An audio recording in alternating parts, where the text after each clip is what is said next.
Wuthering Heights, Audiobook. Chapter 9. He entered, vociferating oaths dreadful to hear, and caught me in the act of stowing his son away in the kitchen cupboard. Herne was impressed with the wholesome terror of encountering either his wild beast's fondness or his madman's rage, for in one he ran a chance of being squeezed and kissed to death, and in the other of being flung into the fire, or dashed against the wall, and the poor thing remained perfectly quiet wherever it chose to put him. "There, I've found it out at last," cried Hindley, pulling me back by the skin of my neck, like a dog. "By heaven and hell, you've sworn between you to murder that child. I know how it is, now, that he is always out of my way. But, with the help of Satan, I shall make you swallow the carving knife, Nelly. You needn't laugh, for I've just grand Kenneth, head downmost, in the Black Horse Marsh, and 2 is the same as 1, and I want to kill some of you. I shall have no rest till I do." "But I don't like the carving knife, Mr. Hindley," I answered. "It has been cutting red herrings. I'd rather be shot, if you please." "You'd rather be damned," he said, "and so you shall. No law in England can hinder a man from keeping his house decent, and mine's abominable. Open your mouth." He held the knife in his hand, and pushed its point between my teeth, but, for my part, I was never much afraid of his vagaries. I spat out, and affirmed it tasted detestably. I would not take it on any account. "Oh," said he, releasing me, "I see that hideous little villain is not Herne. I beg your pardon, Nell. If it be, he deserves flaying alive for not running to welcome me, and for screaming as if I were a goblin. Unnatural cub, come hither. I'll teach thee to impose on a good-hearted, deluded father. Now, don't you think the lad would be handsomer cropped? It makes a dog fiercer, and I love something fierce. Get me asses as something fierce and trim. Besides, it's infernal affectation, devilish conceit it is, to cherish our ears. We're a season off without them. Hush, child, hush. Well then, it is my darling. Wished, dry thy eyes, there's a joy. Kiss me." "What? It won't? Kiss me, Herne." "Damn thee, kiss me. By God, as if I would rear such a monster. As sure as I'm living, I'll break the brat's neck." Poor Herne was squalling and kicking in his father's arms with all his might, and redoubled his yells when he carried him upstairs and lifted him over the banister. I cried out that he would frighten the child into fits, and ran to rescue him. As I reached them, Hindley leant forward on the rails to listen to a noise below, almost forgetting what he had in his hands. "Who is that?" he asked, hearing someone approaching the stairs foot. I leant forward also, for the purpose of signing to Heathcliff, whose step I recognized, not to come further, and, at the instant when my eye quitted Herne, he gave a sudden spring, delivered himself from the careless grasp that held him, and fell. There was scarcely time to experience a thrill of horror before we saw that the little wretch was safe. Heathcliff arrived underneath just at the critical moment. By a natural impulse he arrested his descent, and setting him on his feet, looked up to discover the author of the accident. A miser who has parted with a lucky lottery ticket for 5 shillings, and finds next day he has lost in the bargain £5,000, could not show a blanker countenance than he did on beholding the figure of Mr Earnshaw above. It expressed, plainer than words could do, the intensest anguish at having made himself the instrument of thwarting his own revenge. Had it been dark, I dare say he would have tried to remedy the mistake by smashing Herne's skull on the steps, but you witnessed his salvation, and I was presently below with my precious charge pressed to my heart. Hindley descended more leisurely, sobered and abashed. "It is your fault, Ellen," he said. You should have kept him out of sight. You should have taken him from me. Is he injured anywhere? Injured? I cried angrily. If he is not killed, he'll be an idiot. Oh. I wonder his mother does not rise from her grave to see how you use him. You're worse than a heathen, treating your own flesh and blood in that manner. He attempted to touch the child, who, on finding himself with them, sobbed off his terror directly. At the first finger his father laid on him, however, he shrieked again louder than before, and struggled as if he would go into convulsions. You shall not meddle with him, I continued. He hates you, they'll hate you, that's the truth. A happy family you have, and a pretty state you are come to. I shall come to a prettier, yet, Nelly, laughed the misguided man, recovering his hardness. At present, convey yourself and him away. And R.Q., Heathcliff, clear you two quite from my reach and hearing. I wouldn't murder you tonight, unless, perhaps, I set the house on fire, but that's as my fancy goes. While saying this he took a pint bottle of brandy from the dresser, and poured some into a tumbler. Nay, don't, I entreated. Mr. Hindley, do take warning. Have mercy on this unfortunate boy, if you care nothing for yourself. Anyone will do better for him than I shall, he answered. Have mercy on your own soul, I said, endeavoring to snatch the glass from his hand. Not I. On the contrary, I shall have great pleasure in sending it to petition to punish its maker, exclaimed the blasphemer. Here's to it, hearty damnation. He drank the spirits and impatiently bade us go, terminating his command with a sequel of horrid imprecations too bad to repeat or remember. It's a pity he cannot kill himself with drink, observed Heathcliff, muttering an echo of curses back when the door was shut. He's doing his very utmost, but his constitution defies him. Mr. Kenneth says he would wager his mare that he'll outlive any man on this side Gimmerton, and go to the grave a hoary sinner, unless some happy chance out of the common course befall him. I went into the kitchen, and sat down to lull my little lamb to sleep. Heathcliff, as I thought, walked through to the barn. It turned out afterwards that he only got as far as the other side the settle, when he flung himself on a bench by the wall, removed from the fire, and remained silent. I was rocking Hen on my knee, and humming a song that began, It was far in the night, and the bairnies grit, the mither beneath the mills heard that. When Miss Cathy, who had listened to the hubbub from her room, put her head in, and whispered, Are you alone, Nelly? Yes, miss, I replied. She entered and approached the hearth. I, supposing she was going to say something, looked up. The expression of her face seemed disturbed and anxious. Her lips were half asunder, as if she meant to speak, and she drew a breath, but it escaped in a sigh instead of a sentence. I resumed me song, not having forgotten her recent behaviour. Where's Heathcliff? She said, interrupting me. About his work in the stable, was my answer. He did not contradict me. Perhaps he had fallen into a doze. There followed another long pause, during which I perceived a drop or trickle from Catherine's cheek to the flags. Is she sorry for her shameful conduct? I asked myself. That will be a novelty, but she may come to the point as she will. I shan't help her. No, she felt small trouble regarding any subject, save her own concerns. Oh, dear, she cried at last.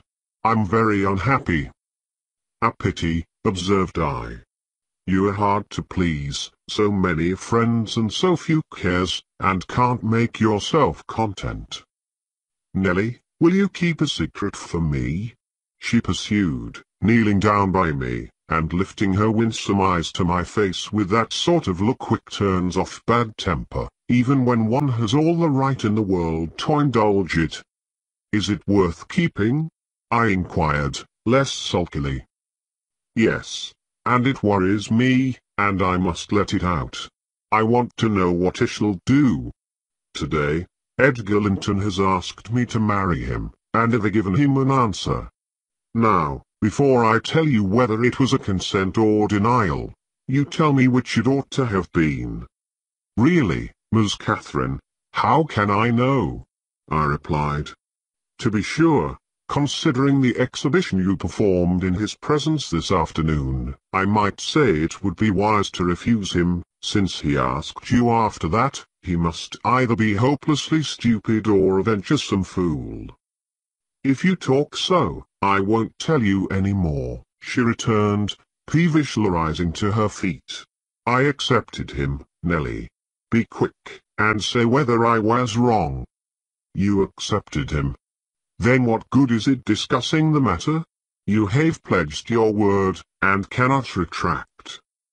But say whether I should have done so she exclaimed in an irritated tone, chafing her hands together, and frowning. There are many things to be considered before that question can be answered properly, I said, sententiously. First and foremost, do you love Mr. Edgar? Who can help it? Of course I do, she answered. Then I put her through the following catechism. For a girl of 22 it was not injudicious. Why do you love him, Miss Cathy? Nonsense, I do, that's sufficient. By no means. You must say why? Well, because he is handsome, and pleasant to be with. Bad, was my commentary. And because he is young and cheerful. Bad, still. And because he loves me. Indifferent, coming there. And he will be rich, and I shall like to be the greatest woman of the neighborhood, and I shall be proud of having such a husband. Worst of all. And now, say how you love him? As everybody loves your silly Nelly? Not at all, answer. I love the ground under his feet, and the air over his head, and everything he touches, and every word he says. I love all his looks, and all his actions, and him entirely and altogether. The now? And why? Nay, you are making a jest of it. It is exceedingly ill-natured. It's no jest to me, said the young lady, scowling, and turning her face to the fire. I'm very far from jesting, Miss Catherine, I replied. You love Mr. Edgar because he is handsome, and young, and cheerful, and rich, and loves you. The last, however, goes for nothing. You would love him without that, probably, and with it you wouldn't, unless he possessed the former attractions. No, to be sure not. I should only pity him, hate him, perhaps, if he were ugly, and a clown. But there are several other handsome, rich young men in the world, handsomer, possibly, and richer than he is. What should hinder you from loving them? If there be any, they are out of my way. I've seen none like Edgar. You may see some, and he won't always be handsome, and young, and may not always be rich. He is now, and I have only to do with the present. I wish you would speak rationally. Well, that settles it. If you have only to do with the present, marry Mr. Linton. I don't want your permission for that. I shall marry him, and yet you have not told me whether I'm right. Perfectly right, if people be right to marry only for the present. And no, let us hear what you are unhappy about. Your brother will be pleased. The old lady and gentleman will not object, I think. You will escape from a disorderly, comfortless home into a wealthy, respectable home, and you love Edgar, and Edgar loves you. All seems smooth and easy. Where is the obstacle? Underscore here underscore. And underscore here underscore, replied Catherine, striking one hand on her forehead, and the other on her breast, in whichever place the soul lives. in my soul and in my heart, I'm convinced I'm wrong. That's very strange. I cannot make it out. It's my secret. But if you will not mock at me, I'll explain it. I can't do it distinctly, but I'll give you a feeling of how I feel. She seated herself by me again, her countenance grew sadder and graver, and her clasped hands trembled. "Nelly, do you never dream queer dreams?" she said, suddenly, after some minute reflection. "Yes, now and then," I answered. "And so do I. I've dreamt in my life dreams that have stayed with me ever after, and changed my ideas. They've gone through and through me, like wine through water, and altered the color of my mind. And this Eisen, I'm going to tell it, but take care not to smile at any part of it." "Oh, don't, Miss Catherine," I cried. "We're dismal enough without conjuring up ghosts and visions to perplex us. Come, come, be merry and like yourself. Look at little hen. _he_s_ dreaming nothing dreary. How sweetly he smiles in his sleep. Yes, and how sweetly his father curses in his solitude. You remember him, I dare say, when he was just such another as that chubby thing, nearly as young and innocent. However, Nelly, I shall oblige you to listen. It's not long, and I've no power to be merry tonight." "I won't hear it, I won't hear it," I repeated, hastily. I was superstitious about dreams then, and am still, and Catherine had an unusual gloom in her aspect, that made me dread something from which I might shape a prophecy, and foresee a fearful catastrophe. She was vexed, but she did not proceed. Apparently taking up another subject, she recommenced in a short time. "If I were in heaven, Nelly, I should be extremely miserable." "Because you are not fit to go there," I answered. "All sinners would be miserable in heaven. But it is not for that. I dreamt once that I was there." "I tell you I won't hearken to your dreams, Miss Catherine. I'll go to bed," I interrupted again. She laughed, and held me down, for I made a motion to leave my chair. "This is nothing," cried she. "I was only going to say that heaven did not seem to be my home, and I broke my heart with weeping to come back to it, and the angels were so angry that they flung me out into the middle of the heath on the top of Wuthering Heights, where I woke sobbing for joy. That will do to explain my secret, as well as the other. I've no more business to marry Edgar Linton than I have to be in heaven, and if the wicked man in there had not brought Heathcliff so low, I shouldn't have thought of it. It would degrade me to marry Heathcliff now, so he shall never know how I love him, and that, not because he's handsome, Nelly, but because he's more myself than I am. Whatever our souls are made of, his and mine are the same, and Linton's is as different as a moonbeam from lightning, or frost from fire." Ere this speech ended I became sensible of Heathcliff's presence. Having noticed a slight movement, I turned my head, and saw him rise from the bench, and steal out noiselessly. He had listened till he heard Catherine say it would degrade her to marry him, and then he stayed to hear no further.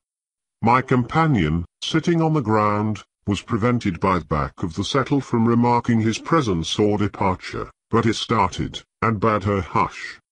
"Why?" she asked, gazing nervously round.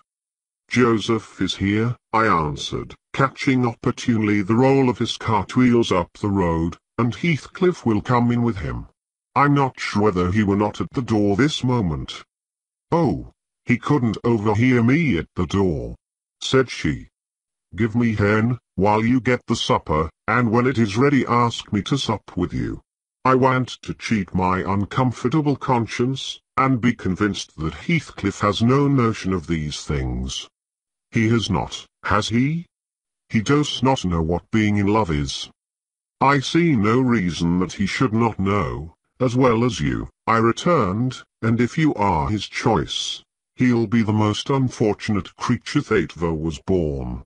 As soon as you become Mrs. Linton, he loses friend, and love, and all. Have you considered how you'll bear the separation, and how he'll bear to be quite deserted in the world?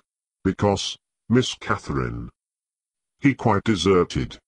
We separated," she exclaimed, with an accent of indignation. "Who is to separate us, pray? They'll meet the fate of Milo. Not as long as I live, Ellen, for no mortal creature. Every Linton on the face of the earth might melt into nothing before I could consent to forsake Heathcliff.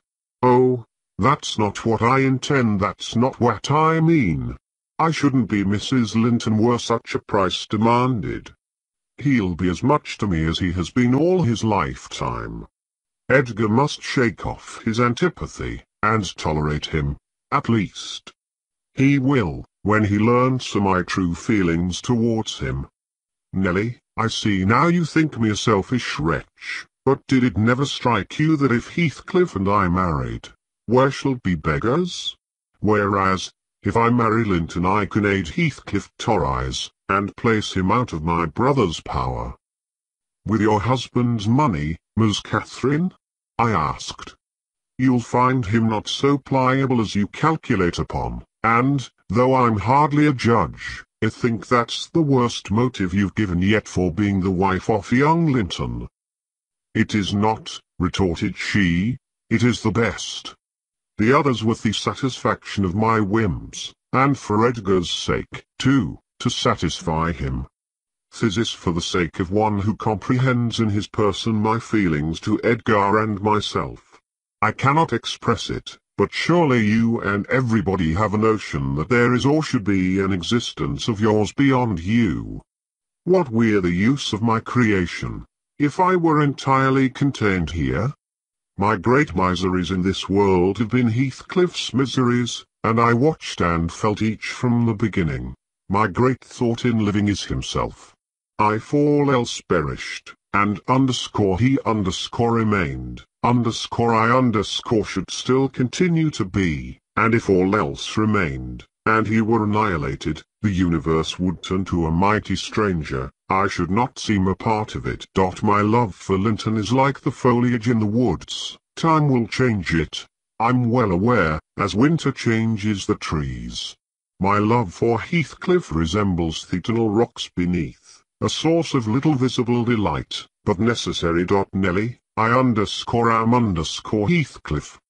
He's always in my mind, not as a pleasure, any more than I am always a pleasure to myself, but as my own being.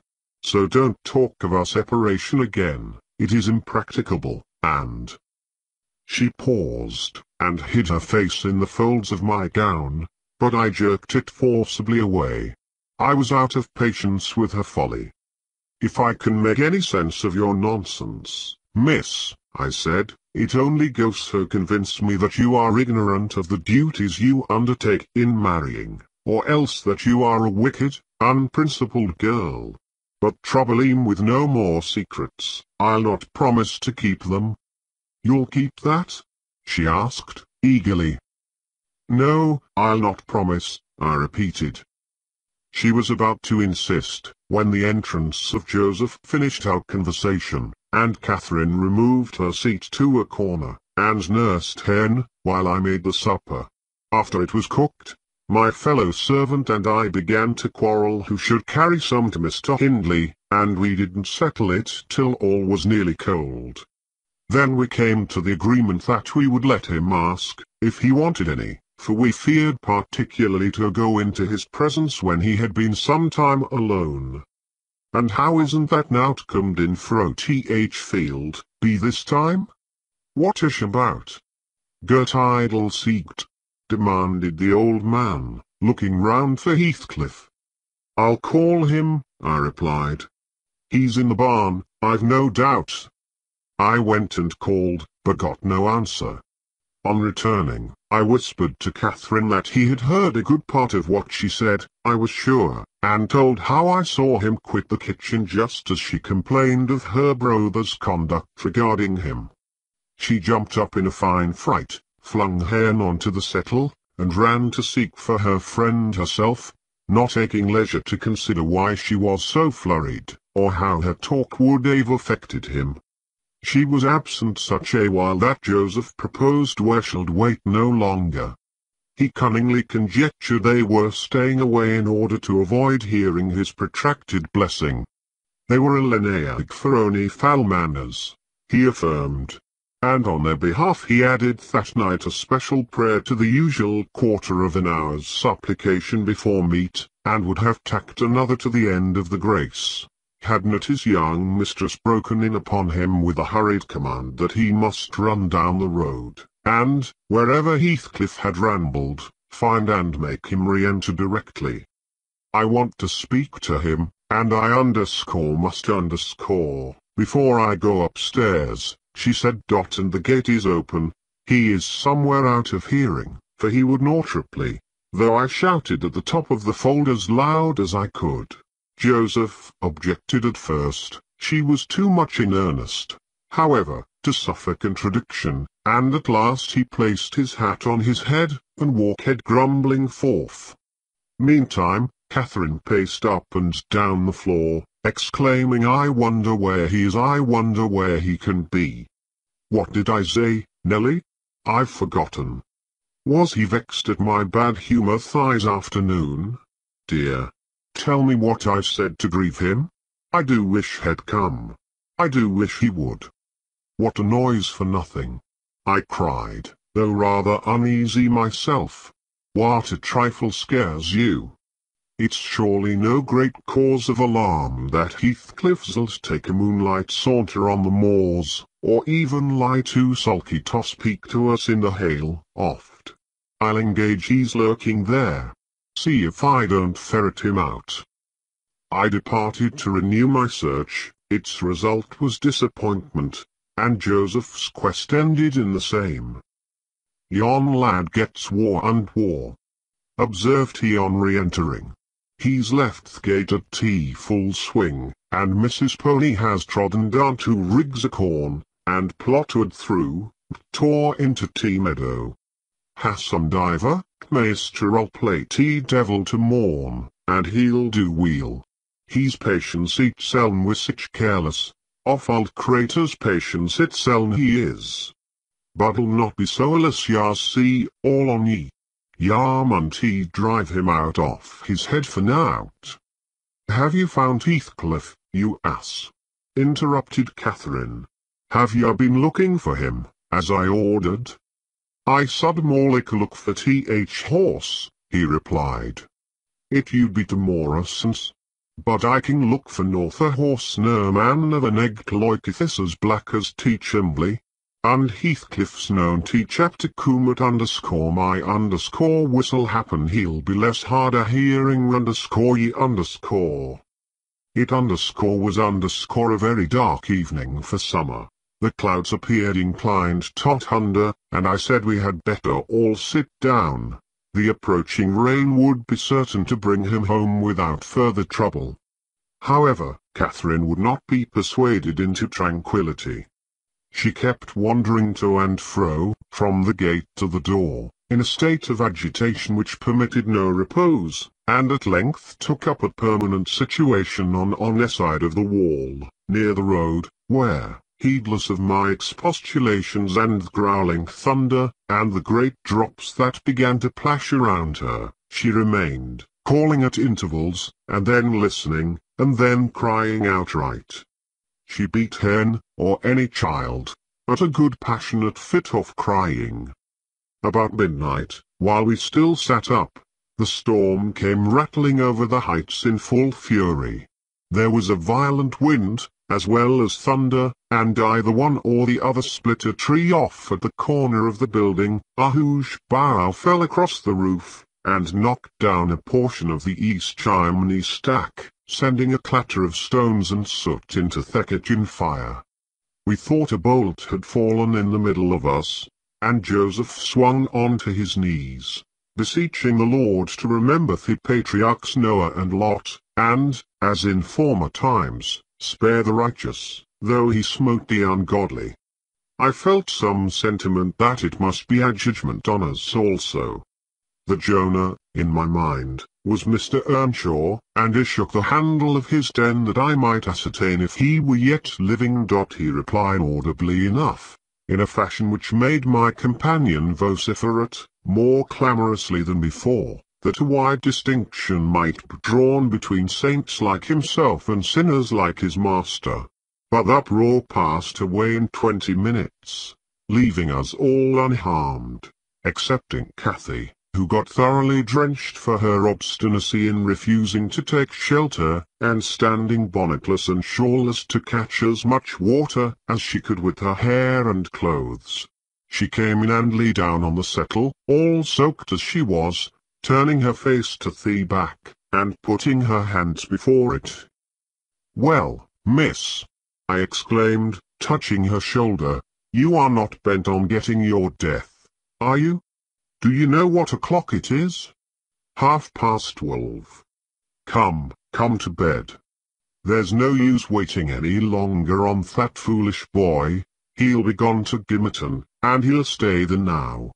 I guesses we shouldn't wait for him till this late hour.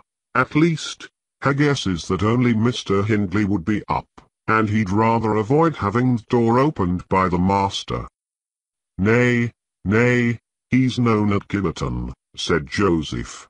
"I's never wonder buds at the bottom of a bog hoyle. This visitation weren't for nowt, and I odd have ye to look out. Miss Yarm you be tea next. Thank Heaven for all walks todgeth for good to them as is chosen, and piked out froth rubbish. Yarn or wet tea scriptures." And he began quoting several texts, referring us to chapters and verses where we might find them. I, having vainly begged the wilful girl to rise and remove her weddings, left him preaching and her shivering, and betook myself to bed with little Hen, who slept as fast as if everyone had been sleeping round him. I heard Joseph read on a while afterwards, then he distinguished his slow step on the ladder, and then I dropped asleep. Coming down somewhat later than usual, I saw, by the sunbeams piercing the chinks of the shutters, Miss Catherine still seated near the fireplace. The house door was ajar, too. Light entered from its unclosed windows. Hindley had come out, and stood on the kitchen hearth, haggard and drowsy. "What ails you, Cathy?" he was saying when I entered. "You look as dismal as a drowned whelp. Why are you so damp and pale, child?" "I've been wet," she answered reluctantly, "and I'm cold, that's all." "Oh, she is naughty," I cried, perceiving the master to be tolerably sober. "She got steeped in the shower of yesterday evening, and thrushes sat the night through, and I couldn't prevail on her to stir." Mr Earnshaw stared at us in surprise. "The night through," he repeated. "What kept her up? Not fear of the thunder, surely? That was over our since." Neither of us wished to mention Heathcliff's absence, as long as we could conceal it, so I replied, I didn't know how she took it into her head to it up, and she said nothing. The morning was fresh and cool. I threw back the lattice, and presently the room filled with sweet scents from the garden, but Catherine called peevishly to me, "Ellen, shut the window. I'm starving." And her teeth chattered as she shrank closer to the almost extinguished embers. "She's ill," said Hindley, taking her wrist. "I suppose that's the reason she would not go to bed. Damn it. I don't want to be troubled with more sickness here. What took you into the rain?" "Running after tea, lads, as usual," croaked Joseph, catching an opportunity from our hesitation to thrust in his evil tongue. "If I were ye, maester, I'd just slam tea-boards I their faces all on 'em, gentle and simple. Never a day out ye are off, but yon Cattleington come a-sneaking hither, and Miss Nelly, she's a fine lass. She sits watching for ye it kitchen, and as ye in at one door, he's out at t'other, and, then, were grand lady goes a-courting of her side. It's bonny behaviour, lurking amang tea fields, after 12 at night, with that foul, flaysome divil of a gypsy, Heathcliff. They think _I'_m_blind, beaut him known. Now tucked so at exclamation mark I seed young Linton both coming and going, and I seed _y_ directing his discourse to me, "Ya good fern out, slatternly witch. Nip up and bolt into th house, minute ya heard maester's horse fit clatter up road." "Silence, eavesdropper!" cried Catherine, "none of your insolence before him. Edgar Linton came yesterday by chance, Hindley, and it was _I_ told him to be off, because I knew you would not like to have met him as were." "You lie, Cathy, no doubt," answered her brother, "and you are a confounded simpleton. But never mind Linton at present. Tell me, were you not with Heathcliff last night? Speak the truth, now. You need not be afraid of harming him, though I hate him as much as ever. He did me a good turn a short time since that will make my conscience tender of breaking his neck. To prevent it, I shall send him about his busy nest this very morning, and after he's gone, I'd advise you all to look sharp. I shall only have the more humour for you." "I never saw Heathcliff last night," answered Catherine, beginning to sob bitterly, "and if you do turn him out of doors, I'll go with him. But, perhaps, you'll never have an opportunity. Perhaps, he's gone." Here she burst into uncontrollable grief, and the remainder of her words inarticulate. Hindley lavished on her a torrent of scornful abuse, and bade her get to her room immediately, or she shouldn't cry for nothing. I obliged her to be, and I shall never forget what a scene she acted when we reached her chamber. It terrified me.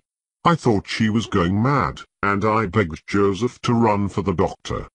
It proved the commencement of delirium. Mr. Kenneth, as soon as he saw her, pronounced her dangerously ill, shed a fever. He bled her, and he told me to let her live on whey and water gruel, and take care she did not throw herself downstairs or out of the window, and then he left, for he had enough to do in the parish, where 2 or 3 miles was the ordinary distance between cottage and cottage. Though I cannot say I made a gentle nurse, and Joseph and the master are no better, and though our patient was as wearisome and headstrong as our patient could be, she weathered it through.